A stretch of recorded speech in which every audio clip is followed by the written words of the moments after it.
انہوں نے چونکہ سعودی عربیہ کو یمن کی جنگ میں پاکستانی افواج کی مدد ڈائریکٹ سے انکار کیا تھا، اس وجہ سے ان کے سر پر سے سعودی عربیہ کا آشیرواد کا ہاتھ ہٹ گیا اور ایونچولی ان کی حکومت بھی گر گئی۔ یہ مختلف کانسپریسی تھیوریز ہیں۔ اس کا ایک جو ہمیں ثبوت نظر آتا ہے کہ جب انہوں نے ایسا کیا تھا، اس کے بعد ایک کانفرنس ہوئی تھی سعودی عربیہ میں تمام مسلم ممالک کی، جس میں پہلے نواز شریف کی جو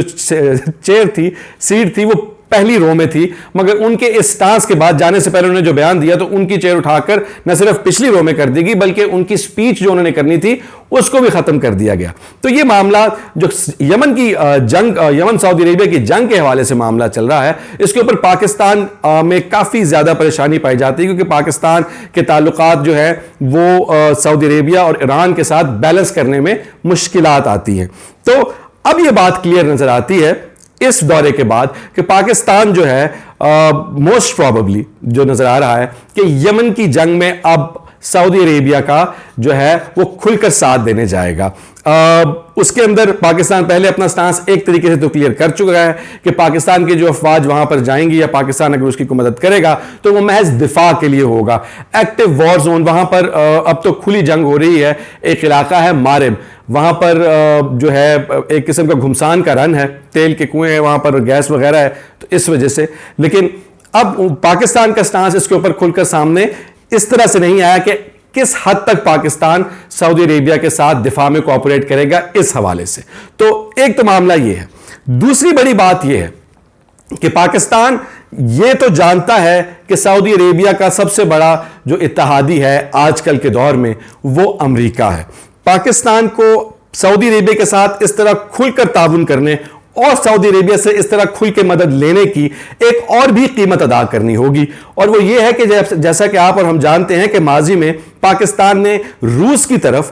کھل کر دوستی کا ہاتھ بڑھایا۔ ان کے وزیر خارجہ پاکستان میں آئے اور پاکستان نے کہا کہ وہ ہماری ایک ترجیح ہے ان کے ساتھ تعلقات۔ اس کے علاوہ اب جب پاکستان اور چین کے ساتھ جو بھی اگر آپ ماضی میں بات کریں تو پاکستان نے سعودی عربیہ سے لیے ہوئے پیسے جو برے وقت میں ہم نے ان سے لیے تھے اپنی معیشت کو سنبھالنے کے لیے، وہ چین سے لے کر سعودی عرب کو واپس کیے تھے، اور یہ کہا تھا کہ جی اب ہم یہ جو چین، روس اور ایران والا بلاک ہے اس کی طرف زیادہ اعتماد سے دیکھیں گے۔ تو اب جب پاکستان ایک دفعہ پھر سعودی عربیہ کے ساتھ اپنے تعلقات کو استوار کرنے میں کامیاب رہا ہے اور پاکستان سعودی عربیہ سے نہ صرف معاشی بلکہ اور بھی مراعات لینے میں کامیاب ہوا ہے، تو یہ بات دیکھنا ہوگی کہ کیا اس سب کی قیمت پاکستان کے جو بڑھتے ہوئے روس کے ساتھ تعلقات تھے یا علاقائی جو ممالک کے ساتھ تعلقات تھے یا چین کے ساتھ جو تعلقات تھے ان کے اوپر کیا اثر ہوتا ہے۔ کیا یہ تعلقات سعودی عربیہ کے ساتھ جو پاکستان نے دوبارہ سے استوار کیے ہیں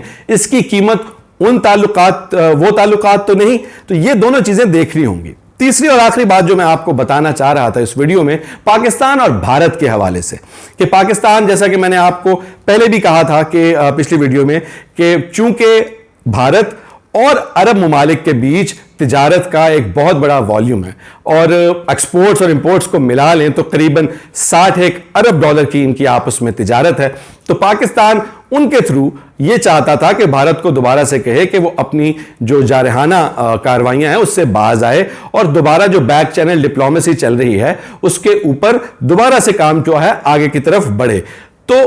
آج جو سعودی عربیہ کے وزیر خارجہ ہیں ان کا اس حوالے سے ایک بہت اہم بیان سامنے آیا ہے جس میں انہوں نے کہا ہے کہ پاکستان اور بھارت جو ہے ان کو امن اور راستی کے ساتھ آگے بڑھنا چاہیے، اپنے آپس میں ایک دوسرے کے ساتھ جارحانہ اقدامات کو ختم کرنا چاہیے، ایک دوسرے کے ساتھ اعتماد کی فضا جو ہے دوبارہ سے قائم کرنی چاہیے۔ اور وہاں پر جب یہ سب کچھ ہو رہا تھا پاکستان کے وزیر اعظم اور chief of the army staff کا دورہ، تو یو اے ای جس نے پچھلی دفعہ بھارت اور پاکستان کے بیچ میں مشاورت کے لیے ایک خاص رول ادا کیا تھا، ان کے بھی آفیشلز آئے اور اس میٹنگز میں ڈائریکٹلی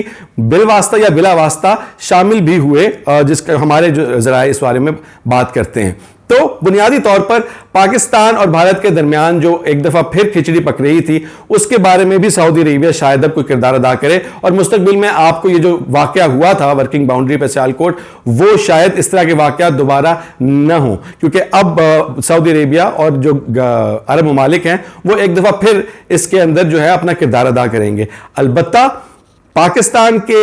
یمن کی جنگ کے اندر جو کردار ہے اس کے اثرات پاکستان کے ایران کے ساتھ تعلقات پر کیا پڑتے ہیں، اس کے علاوہ پاکستان اور سعودی عربیہ کے دوبارہ سے تعلقات جو ہے وہ گرم جوشی سے استوار ہونے کے بعد چین اور پاکستان کے تعلقات پہ کیا اثر ہوتا ہے، یہ وقت آنے کے ساتھ ہم دیکھیں گے، کیونکہ چین کے اب ایران کے ساتھ بھی تعلقات جو ہیں وہ کافی سٹرونگ ہیں، کیونکہ سی پیک جیسا ایک اور بڑا معاہدہ انہوں نے ایران کے ساتھ کیا ہے جس کا تعلق پاکستان کے سی پیک سے بھی جڑتا ہے۔ تو معاملات کافی زیادہ گنجل کی طرح سمجھ لیجئے، ہم اس کو کھول کھول کر آنے والے وقت میں مختلف ویڈیوز میں آپ کو مزید بتاتے رہیں گے۔ ہمارے ساتھ جڑے رہیے، اپنا خیال رکھیے گا، چینل کو سبسکرائب کیجئے اور بیل آئیکن کو ہٹ کیجئے۔ اللہ حافظ۔